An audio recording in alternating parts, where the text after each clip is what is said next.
20여 년 동안 전혀 연락이 없다가 사망하자 나타나가지고 내가 엄마니까 네. 상속분 재산을 나한테 달라. 안녕하세요. 유튜브 사업가 신신당부의 신중근 변호사입니다. 안녕하세요. 신신당부의 질문 요정 이가은입니다. 가은 씨, 그 부모가 자녀의 양육 의무를 위반하거나 학대했던 경우에 그 상속권을 상실시키는 이른바 그 구하라법 그 국무회의 통과했다는 소식 혹시 들으셨어요? 네, 저도 이제 기사가 나서 네. 봤어요. 예. 이게 참 오랫동안 논의가 됐었는데 이제 드디어 국무회의를 통과를 해서 과연 이제 국회 통과할 수 있을지가 사실 초미의 관심사거든요. 이게 현행 민법상 이제 상속의 경우에 자녀에 대한 부양 의무를 제대로 하지 않거나 이런 경우 그 친부모가 자녀가 먼저 세상을 떠난 다음에 와가지고 뭐 보험금이나 재산분할 요구하는 경우들이 종종 있잖아요. 네네네. 그래서 오늘은 앞으로 개정될 구하라법에 대해서 그런 이야기를 좀 나눠볼까 합니다. 네, 저도 궁금했던 부분이어서 오늘 또 많이 배워볼 수 있을 것 같아요. 구독, 좋아요, 댓글은 신신당부에 아주 큰 힘이 됩니다. 구독하기는 공짜니까요. 구독하기 아직 하지 못하신 분들 지금 바로 눌러주세요. 예, 신신당부는 소통하는 방송인 거 아시죠? 여러분의 궁금증, 그 방송에 대한 칭찬이나 평가, 그 어떤 이야기라도 좋습니다. 댓글도 많이 남겨주세요.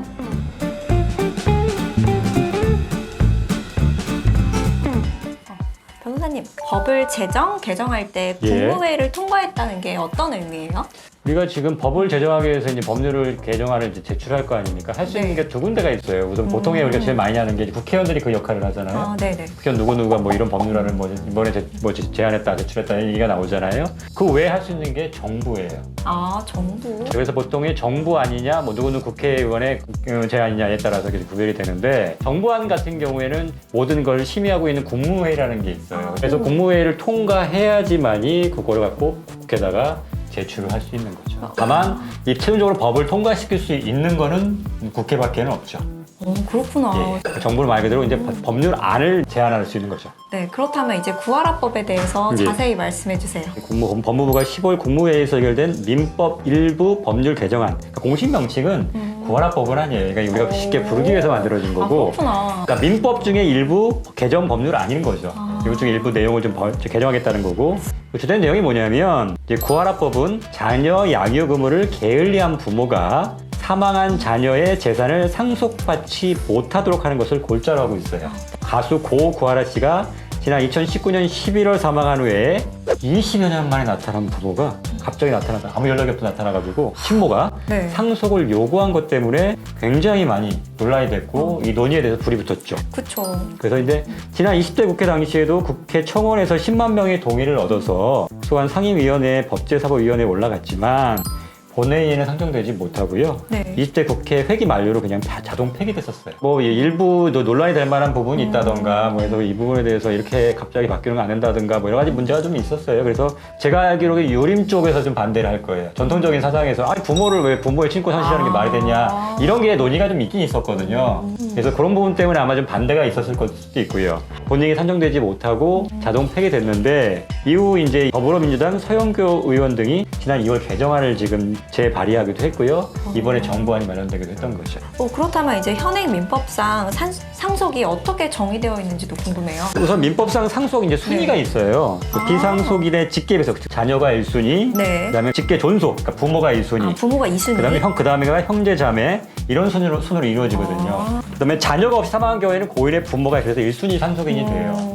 그래서 구하라법도 구하라 씨 같은 경우는 네. 이제 결혼을 안 했기 때문에 네. 이제 배우자나 자녀가 없잖아요. 그쵸. 그러니까 1순위 상속인 누가 되냐면 부모가 되는 거죠. 근데 이 부모가 20여 년 동안 전혀 연락이 없다가 사망하자 나타나가지고 내가 엄마니까 네. 상속 재산을 나한테 달라. 다만 그 상속 결격사유라고 해서 상속이 안 되는 경우가 있긴 있단 말이에요. 이 법에 정해져 있는데 네네. 이게 민법 제1004조예요. 고의로 피상속인이나 그 배우자, 직계 존속을 살해하거나 살해하려 한 자 또는 상해를 가해 사망에 이르게 한 자. 그러니까 고의로 이제 부모를 살인하거나 사망에 이르게 경우는 당연히 상속인이 안 된다는 거고, 그다음에 또 사기 또는 강박으로 유언 또는 유언 철회를 하게 하거나 이를 방해한 자. 그러니까 유언과 관련돼서 어떤 부정한 행위를 하는 경우. 네네. 그다음에 세 번째가 이제 상속 관련 유언서를 위 변조하거나 파기 은닉한 자.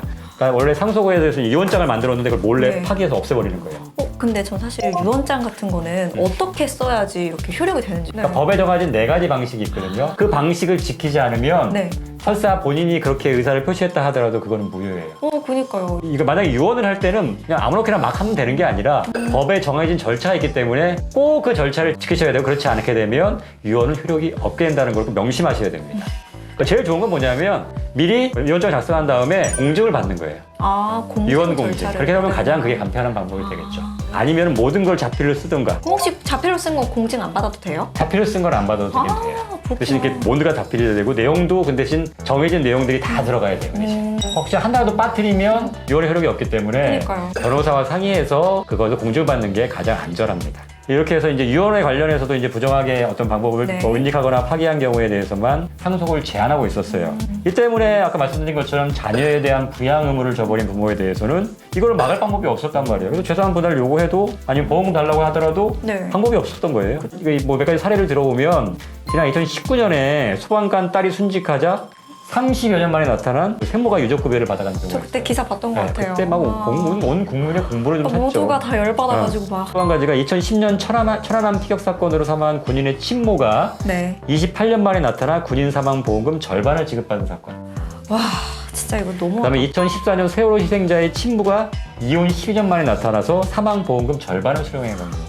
진짜 딱 보험금을 위해서 나타난 것처럼 그렇죠. 보이니까. 이런 경우들이 다 해당된다는 거죠. 그래서 이런 것들 때문에 다시 공부를 샀고 맞아요. 그러면서 이제 법 개정에 대한 필요성이 많이 얘기가 됐었던 거죠.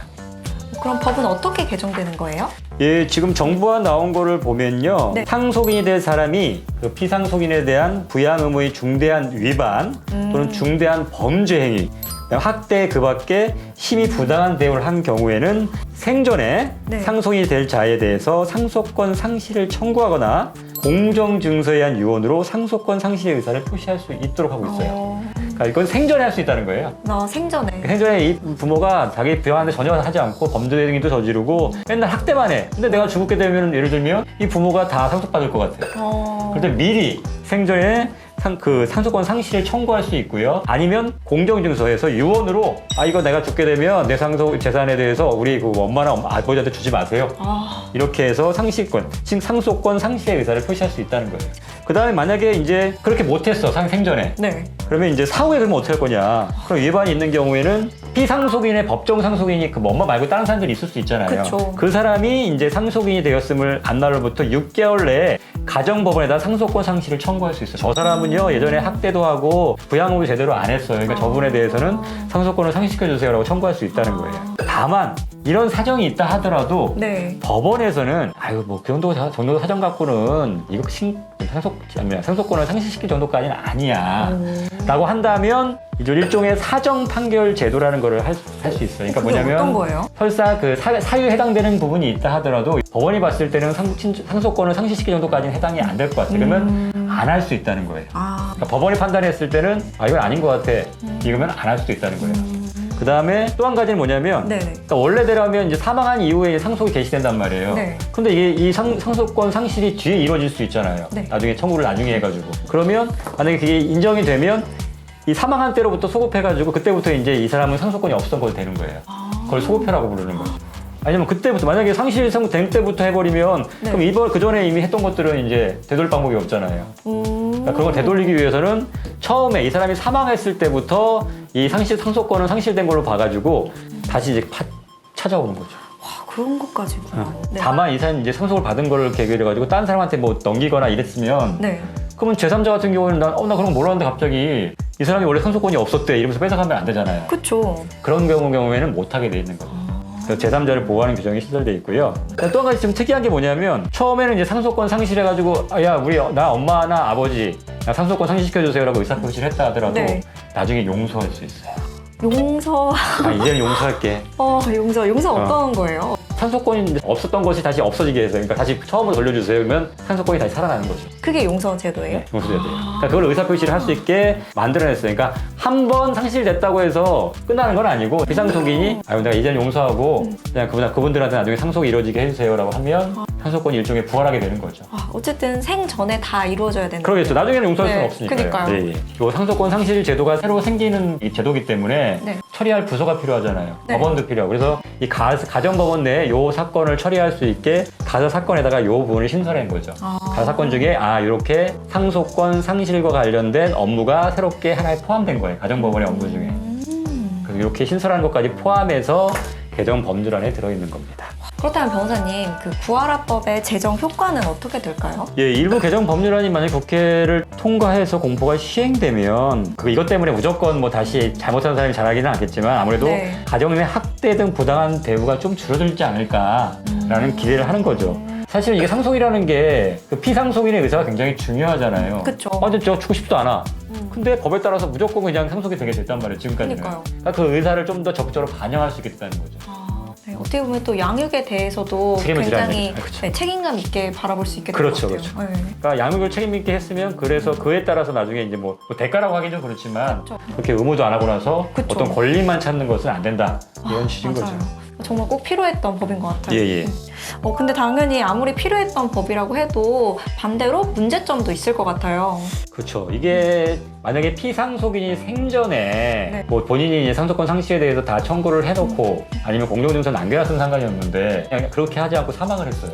이런 경우도 그랬잖아요. 예. 오늘 같은 상황. 그렇게 되면 이제 다른 법정 상속인들이 그 엄마나 아버지를 상대로 소송이 이제 빈번하게 이루어질 가능성이 높다는 거죠. 그러니까 분쟁을 만들어낼 그쵸. 가능성이 높아지는 거죠. 그러니까 어떻게 보면 피상속인의 의사와 상관없이 가족 간의 분쟁들이 계속해서 만들어질 가능성이 높아요. 그쵸. 그다음에 또 이걸 또 부추기는 사람도 있을 수도 있고. 또 재산이 많을수록 그렇죠. 더 그럴 일이 많을 것 같고. 그다음에 또 이게 문제가 되는 게 뭐냐면 이게 상속권 상실 제도가 시행되는 경우에는 이 네. 현행법상 인정되는 그럼 유류분 제도가 또 문제가 있어요. 유류분 유류분은 제도가. 어떠한 경우에 상관없이 만약에 이러면 우리가 유언으로 해가지고 원래는 상속분에 얼마씩 이제 갖게 되는데 유언으로 해가지고 누구한테 다 몰아줬단 말이에요. 그렇게 되면 내가 뭐 어차피 지금 하나도 못 받았지만 내가 법적으로는 최소한의 것을 받아야 되는 권리가 있단 말이에요. 네. 유류분이라고 하는데 그러면 이 상속권 상실하고 유류분은 또 어떻게 조화롭게 할 거냐. 이 상속권 상실이 있는 경우에 그러면 유류분 청구도 당연히 안 되는 거 아니냐. 그러면 유류분 제도 자체도 받게 되는 거 아니냐. 이런 문제가 있는데 네. 유류분에 대해서는 딱히 지금 뭔가 아직까지는 요구에 대해서 법이 개정되지는 않았던 것 같거든요. 그쵸. 지금 계속 네. 개정돼야겠죠. 그래서 이것도 한번 네. 같이 고려돼야 될 사항인데 진짜, 네. 그러니까 이거는 아직까지 논의가 지금 아직 없는 것 같아서 이제 그거에 대한 문제점이 좀 남아있다는 거죠. 사실 상속에 대해서 어떻게 보면은 부모님으로부터 이제 받는 쪽만 많이 생각을 해봤었거든요. 그렇죠. 근데 반대로 이렇게 뭔가 그 이후에 대한 준비 없이 이렇게 일이 생겼을 경우에 생각해보지 못한 주제에 그렇죠, 대해서 맞아요. 많이 굉장히 알게 된 것 같아요. 혼란이 많이 생기거든요. 네. 그러니까 우리가 쉽게 말해서 부모로부터 물려받는 말씀하신 것처럼 네. 재산이기 때문에 뭐 그거야 뭐 크게 문제될 거는 없단 말이에요. 지금처럼 예를 들면 뭐 자식이 뭐 연예인이든 아니면은 뭐 어떤 사업체를 운영해서 큰 재산을 축적했는데 일단 젊은 나이에 사망을 한단 말이에요. 그렇죠. 뭐 사고가 아. 있을 수도 있고. 그 경우에 이 재산 처분에 관해서는 어떻게 할 거냐의 문제가 있다는 거죠. 종전 같은 경우에는 어떤 결격 사유, 뭐 살해하거나 사망에 이르게 한 거나 이런 몇 가지 예외적인 결격 사유 외에는 상속권이 그냥 계속 유지됐기 때문에 그냥 뭐 부양 의무를 제대로 하지 않은 부모한테까지도 자동으로 상속이 됐었단 말이에요. 네. 근데 그건 공정하지 않고 그다음에 또 피상속인의 의사에도 반했던 거기 때문에 이런 경우라면 다시 생각해 봐야 되는 게 아니냐. 그다음에 여러 가지 그동안 사건들 때문에 공분을 사는 사건들이 굉장히 많았고 그러다 보니까 이런 필요성 때문에 만들어진 건데 물론 아직 통과는 안 됐지만 처음 시행이 되다 보면 아마도 생각하지 못했던 문제점들이 발생할 수 맞아요. 있어요. 뭐 그렇다고 해서 이 법 자체가 잘못됐다기보다는 계속 시행하면서 잘못된 것들은 수정을 하면서 네. 그래서 이 좋은 취지로 만들어진 이 법이 계속해서 유지될 수 있도록 하는 것도 하나의 우리 국민들로서의 어떤 의무가 되지 않을까라는 생각도 해봅니다. 네, 정말 오늘도 상속에 대해서 정말 많이 배울 수 있었던 시간이었던 것 같아요. 네, 오늘 준비한 내용은 여기까지입니다. 그 누구에게도 말하지 못했던 법적인 고민이 있으신 분들은 부담 없이 공식 메일로 보내주세요. 모든 고민은 익명으로 처리해드립니다. 부담 갖지 마시고 사연 많이 보내주세요. 예, 앞으로도 유익한 정보 다양하게 전해드리는 소통하는 방송들로 노력하겠습니다. 지금까지 함께해 주신 여러분 감사합니다.